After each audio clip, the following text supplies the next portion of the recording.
Mount Abu, रेगिस्तान के बीच छुपा स्वर्ग और उसके 3000 साल पुराने रहस्य।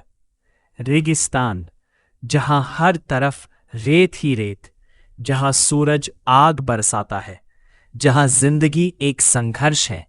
लेकिन अगर मैं आपसे कहूं कि इसी तपते राजस्थान में एक ऐसी जगह है जहां ठंडी हवाएं चलती हैं, जहां हरियाली है, जहां पहाड़ है और जहां छुपे हैं हजारों साल पुराने रहस्य, तो क्या आप विश्वास करेंगे? हल्का विराम।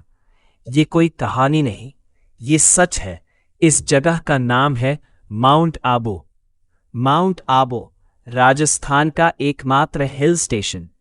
लेकिन ये सिर्फ एक पहाड़ नहीं है, ये एक भूगर्भीय चमत्कार है। ये अरावली पर्वतमाला का हिस्सा है, जो दुनिया की सबसे पुरानी पर्वत श्रृंखलाओं में से एक मानी जाती है। वैज्ञानिक मानते हैं कि अरावली पर्वत लगभग 1.2 अरब वर्ष पुराने हैं। सोचिए, जब पृथ्वी पर जीवन भी ठीक से शुरू नहीं हुआ था, तब ये पर्वत मौजूद थे। भौगोलिक विशेषताएं, सिनेमैटिक डिटेल। ऊंचाई 1220 मीटर, सबसे ऊंचा बिंदु गुरु शिखर 1722 मीटर। क्षेत्र सिरोही जिला। माउंट आबू का पूरा क्षेत्र एक पठार प्लेटू है, जिसे चारों तरफ से जंगल और घाटियां घेरे हुए हैं।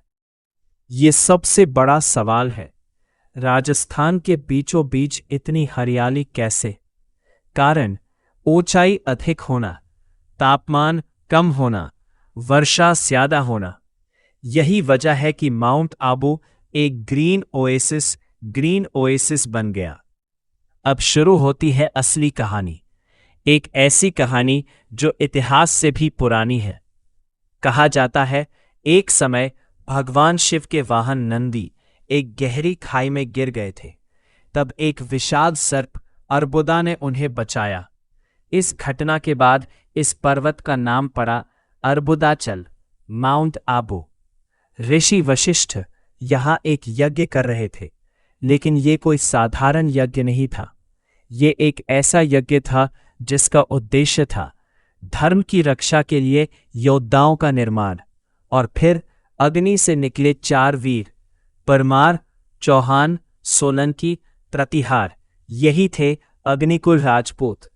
आज भी इतिहासकार इस पर बहस करते हैं, क्या यह सच है या सिर्फ एक कथा? लेकिन एक बात तय है, माउंट आबू हमेशा से शक्ति और उत्पत्ति का केंद्र रहा है। अब चलते हैं वास्तविक इतिहास की ओर। माउंट आबू के सबसे पुराने निवासी थे भील जनजाति, अन्य आदिवासी समुदाय।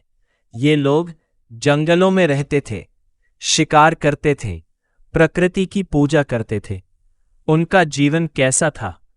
पेड़ों को देवता मानना, पहाड़ों को पवित्र समझना, नदी और झील को जीवन का स्रोत मानना। यही संस्कृति आज भी माउंट आबू के लोक जीवन में दिखती है। आज भी पुरातात्विक साक्ष्य, गुफाएं, पत्थर के औजार, प्राचीन अवशेष, ये सब बताते हैं कि ये क्षेत्र हजारों साल पुराना है। ये वह समय था जब माउंट आबू ने अपना सबसे शानदार दौर देखा। राजपूत शासकों ने माउंट आबू को बनाया धार्मिक केंद्र, सैन्य किला, सांस्कृतिक राजधानी। अचलगढ़ किला ऊंचाई पर बना ये किला दुश्मनों के लिए लगभग अजेय था। चारों तरफ से जंगल और खाई। महाराणा कुंभा ने इसे मजबूत किया। दिलवाड़ा जैन मंदिर, अगर आपने इसे देखा तो आप विश्वास नहीं करेंगे। पत्थर इतना बारीक तराशा गया है कि वह मोम जैसा लगता है। सेहत की खास बातें, 11वीं-13वीं सदी में बने, पूरी तरह सफेद संगमरमर, हर इंच पर नक्काशी।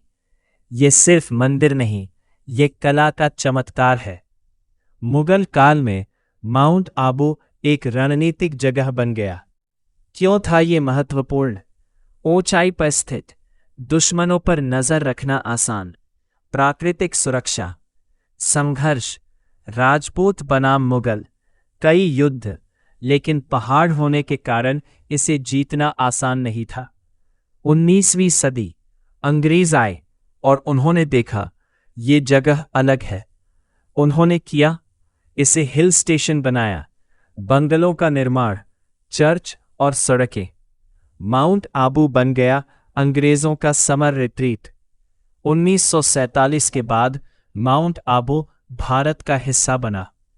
आज का माउंट आबू लाखों पर्यटक हर साल, राजस्थान का एकमात्र हिल स्टेशन, प्राकृतिक आध्यात्मिक केंद्र। माउंट आबू सिर्फ प्रकृति नहीं, ये आत्मा की शांति भी देता है।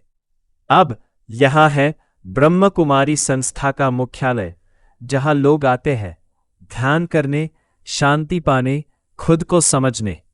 क्या अर्बुदा नाग सच था?